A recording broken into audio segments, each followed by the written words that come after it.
Alrighty, so in this video, I want to give you guys a brief intro to the breakout of World War I. We're going to tie together a lot of different loose ends from some of the different sections we've looked at this semester. And so ideally, by the time you finish this video, which should take about 20 minutes or so, by the time you're done, you should probably be able to have a sense for why there was a whole long lead up to World War I, and that it really just took one moment to set all the wheels into motion for there to be a global conflict. So let's take a look before we really get rolling at two questions to kind of warm up our brains. We'll return to these vocab terms in a bit, but you've already seen them before. So let's see if you can think of nationalism and how relationships between countries might change. And also take a second to think about imperialism. What might happen between the different countries once there's no more territory to gobble up? So you can pause this, take a second, try to reload the thoughts of nationalism and imperialism in your brain. And we're going to move on to see what that looks like in action. Alrighty, we're post-pause. So when you're thinking about nationalism, some of the things that you might remember are a couple of the places that had big transformations because of nationalism. So you might be thinking of the unification of Germany we looked at. We looked at the unification of Italy. You might have thought of the Balkan Wars and all of the countries like Serbia and Greece breaking away and becoming independent. You might also remember that definition, or one of the many definitions we looked at. You maybe remember the idea of passion and love for your country to a point of aggression. Below, with imperialism, that probably rang a bell for you in the division of Africa, and parts of Asia becoming kind of a new sandbox for European powers to play in and to kind of really exploit for their own benefit. Once that land is all kind of divvied up, and there isn't any more to go around or to be conquered, you probably could have hypothesized that the tension will start to increase more and more. And really, when you think about nationalism and imperialism happening at the same time, they do kind of swerve together eventually and kind of form this I'm better than you ideal that a lot of the countries of Europe, and really arguably around the world, we're starting to feel. We're around the year 1900 or so. So tensions are really rising as everyone is trying to look and be stronger than they maybe actually are. Now, I want to pause the political and historical discussion to talk about something a little more lightweight. A love story. Now, this love story comes in two parts, and the two parts are happening at the same time. See if you can pick up on what the two loves are in the story. I have for you here a photo of Franz Ferdinand and his soon-to-be wife, Sophie von Hohenberg. Now, Franz is the prince, the Archduke, have to have a fancy title. He's the Prince of Austria at the end of the 1800s, early 1900s. And obviously, with a last name like Habsburg, which we've seen before in this class, the last name like Habsburg, there's a lot of attention being paid to him. A whole lot of scrutiny and a whole lot of expectations. And one of those expectations is that he should find a wife who is of a similar level of royalty. However, Franz falls in love with Sophie. Sophie is a noblewoman. She didn't necessarily match the level of royalty that they were expecting to see out of a bride for Franz. But Franz loved Sophie, and Sophie loved Franz. And they were very certain that they were going to get married. Here's the issue. How do you have a possible queen that's a commoner, or closer to be a commoner, in Austria? The Austrian royal family and the establishment was not having it. They were not here for a possible Queen Sophie, who's just, she's a von Hohenberg, she's low class.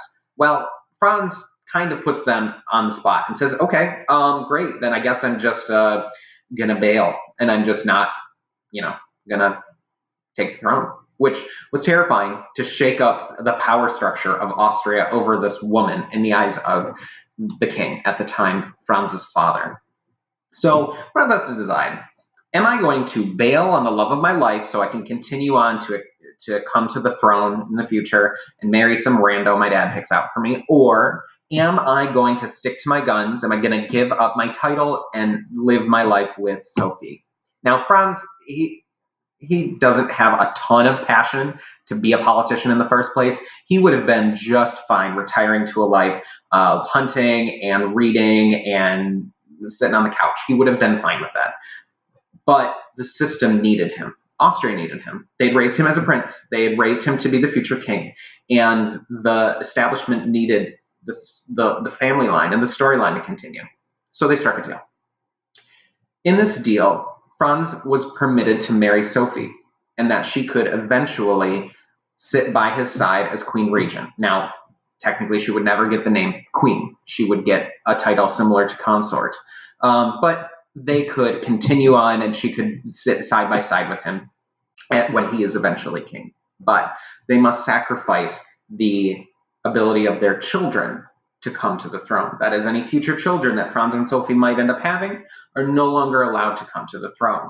Low key, Sophie and Franz were probably okay with this. If you can think about the amount of scrutiny and stress it comes with being a royal in a very nationalistic, imperialistic time, partly I would have, in my theory, they likely felt like they saved their kids from a whole lot of stress in the future. So in this situation, when the children are born, they will never come fully to the throne of Austria. But Franz and Sophie may get married.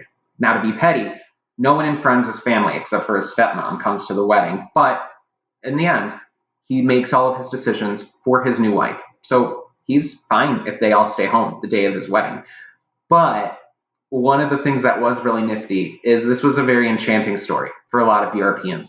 A whole lot of people in Europe truly believed that this was a genuine love story to celebrate. They thought it was exciting to see a royal really letting his guard down and breaking the rules in the name of love. So Franz and Sophie get popularity across all of Europe, and even in the American papers. Their story becomes exciting and fodder for celebrity gossip. Now, there's another side to that. He's prince. He still has duties to the royal house of Austria. And so partly he decides, so he's kind of in on this, he decides that he's going to take his popularity and he's going to take Sophie, and they're going to go touring around. They're going to go visiting different places within the Austrian Empire and elsewhere to build up the reputation. Franz really wants to ride the wave of being the popular new prince. Now, he is kind of a stodgy personality, so he's not like the Prince Charming figure that Disney would have wanted him to be, but it was exciting of a story, and people were very, very engaged to see him, and people wanted to see him. But there's some problems in Austria at the time period, and Franz has to get creative in how to leverage that. Like I said, Franz's family did not support him. He was kind of off on his own, but he did kind of stick with the same old policies, the same old practices.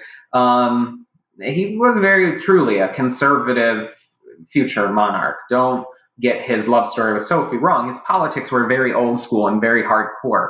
But he was still charming, so he's going to bank on the charm to kind of sell those policies. The biggest spot that was concerning for Franz was Bosnia. You might remember from section 22.4 that Bosnia was the only possession that couldn't break away from Austria during the Balkan Wars. Places like Croatia and Serbia and parts of Romania, these countries broke away and got their freedom and their independence and were so happy for it. It was messy, but they were proud to get their independence. Bosnia was not able to get its independence. It couldn't muster enough force. So Bosnia is still owned by Austria and still kind of not happy about not having gotten their independence when they fought for it a few decades before. Franz believes, as does the royal family in Austria, that it could be a good way to kind of soften the tensions if he and Sophie visited, just as a tour of goodwill to Bosnia, and just say, hey, all that stuff went down in the Balkan Wars, I get it, but I'm still here to represent and lead you, and I'm here for you. He's really trying to sell this. And again, with the nationalism, he wants to keep Austria strong. He wants to win the support of Bosnia because that's more people within Austria loving Austria. Still, a lot of people in Bosnia didn't buy this. They were charmed by the story, but they knew exactly what he was doing. They knew that he was trying to soften them over and make them forget about the fact that Austria had really laid waste to Bosnia when Bosnia was trying to get its independence. So within the realm of of that area of Europe, there's still a whole lot of minor terrorist groups and resistance groups that are looking for an opportunity to get revenge. And on the day of the visit to Sarajevo in Bosnia, when Franz and Sophie went to visit for goodwill, various Bosnian nationalists were waiting along the parade route, and they're not there to celebrate them. A plan has been hatched, and Franz already knows it's coming. A plan is hatched to assassinate him and to assassinate Sophie. And it gets to the press. So now Franz is in a sticky situation. People know that there's danger in Sarajevo for him. If he backs out, he's going to look weak. If he goes, he's going to put himself in danger. So what do? Franz decides to go.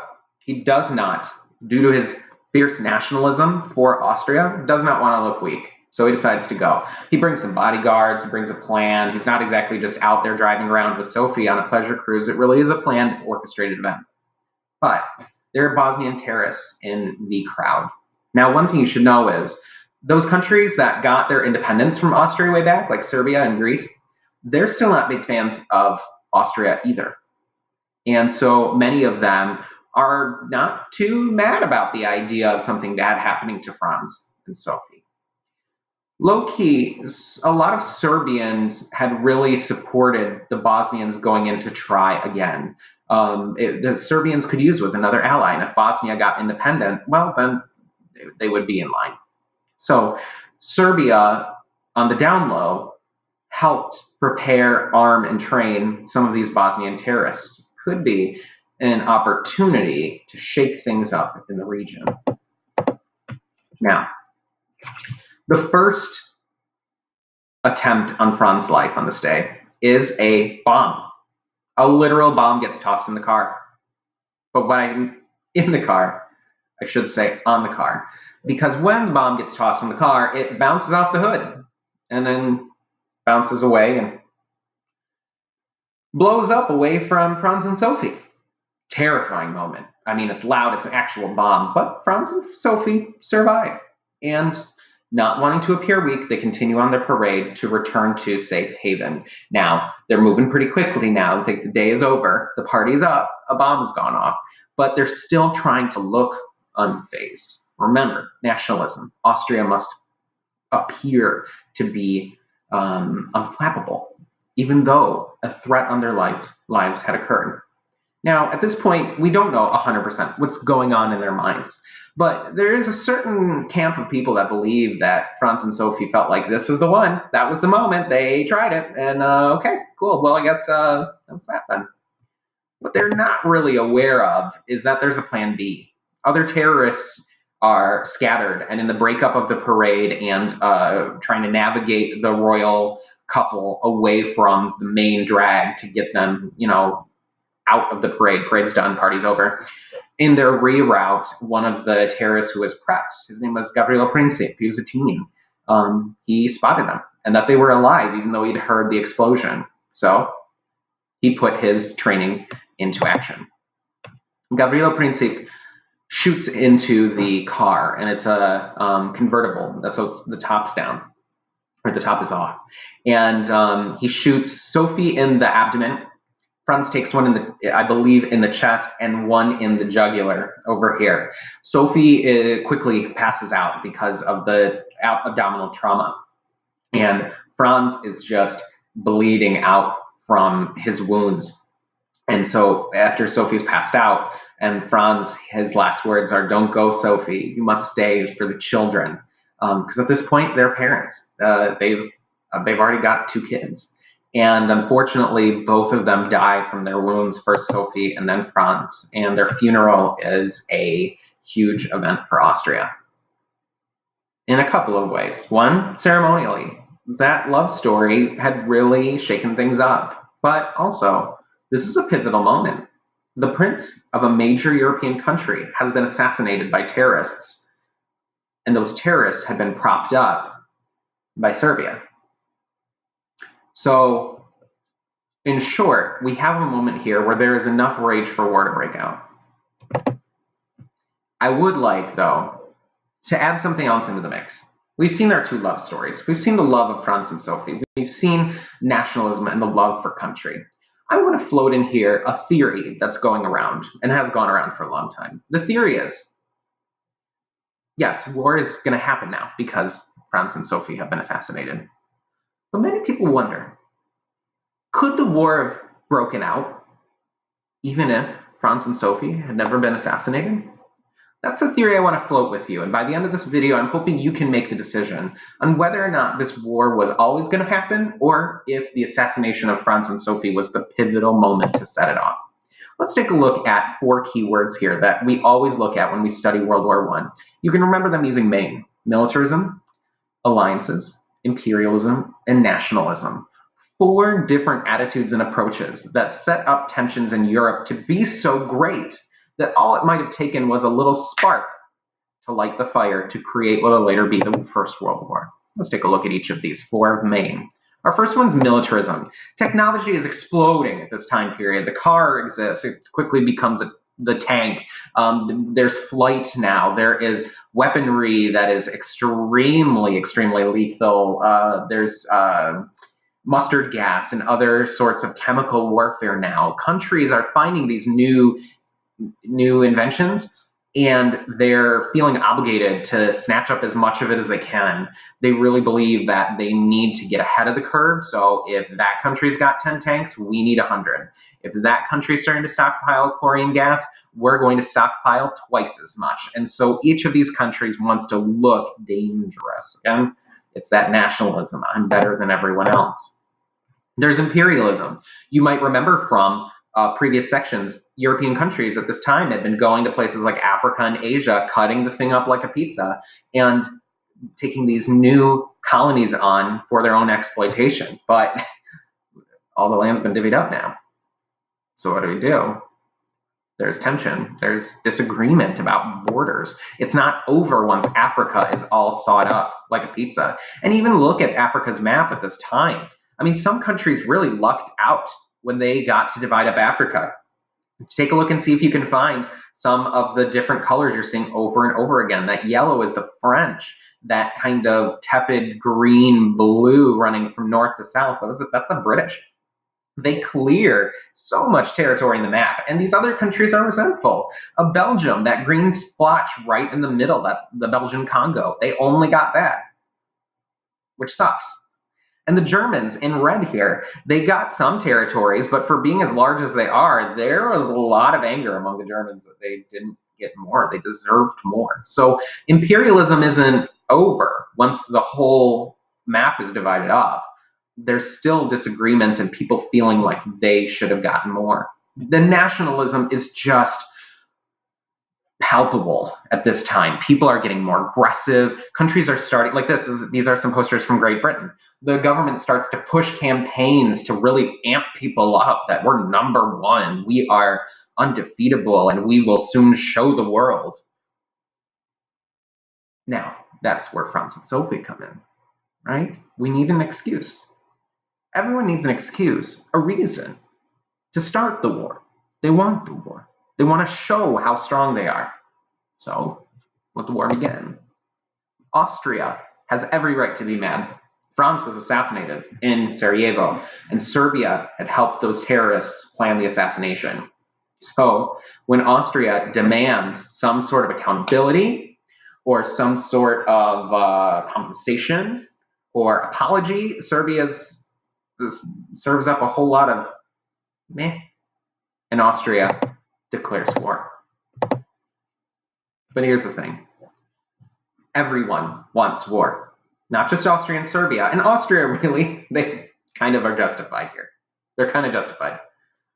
Serbia, though, wants war. They want to show they're strong, and so does everyone else. So Austria and Serbia start looking around and seeing if anyone wants to be on their teams. First one to throw their hat in the ring is Russia. Russia and Serbia, ethnically and linguistically, are cousins, and they dive in, wanting to have an opportunity to bulk up in that area, that kind of Slavic ethnicity. And so Russia throws its hat in the race, and it says, you know what, we're going to help back up Serbia here. We're going to be in Serbia's corner.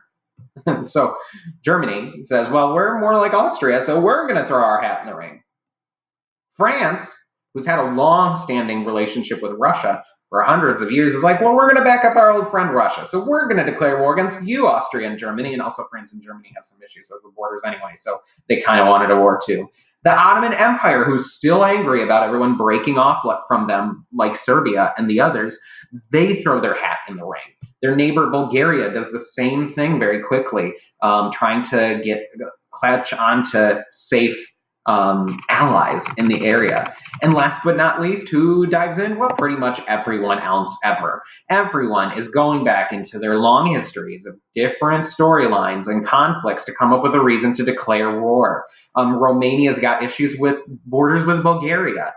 Belgium has some issues with borders over Germany. Greece broke away from the Ottoman Empire, so obviously they're going to be on opposite sides. Everyone is just rapidly forming these alliances, the Triple Entente and the Triple Alliance, that started or that ended, as you'll see, with three superpowers on either side. This is huge. This is a large portion of the map has now declared war, and they're militarizing, they're sharing resources, they're pumping each other up. So with Maine, you can see that there was a lot going on in Europe at the time. That militarism, there was so much weaponry now. The alliances became two warmongering teams staring each other down. Imperialism made the competition even tighter, and nationalism really was in the hearts of everyone. They wanted to win. They wanted an excuse to fight so that they could win. So the question I'm going to leave you with is this. Could World War I have happened if Franz and Sophie had never been assassinated?